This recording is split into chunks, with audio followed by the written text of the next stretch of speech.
sevirəm səni, atma gözlərindən geyarım məni. Əlimdir əlimə, baxım sənin gözlərinə, aşık oldum sənin sözlərinə. Gözlərim qalıbdı səndə, ürək salıbdı dərdə, çox çətindir intizarın, gəl yanıma qadan alım. Gözlərim qalıbdı səndə, ürək salıbdı dərdə, çox çətindir intizarın, gəl yanıma qadan alım.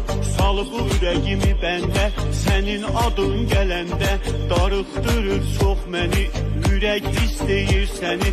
Dur gəl canım, səni görüm, gözəl saçlarını hörüm, qaradı o qaşın gözüm, baldan şirindi sözün, çiçəkli yayım oldun, Tanrıdan payım oldun.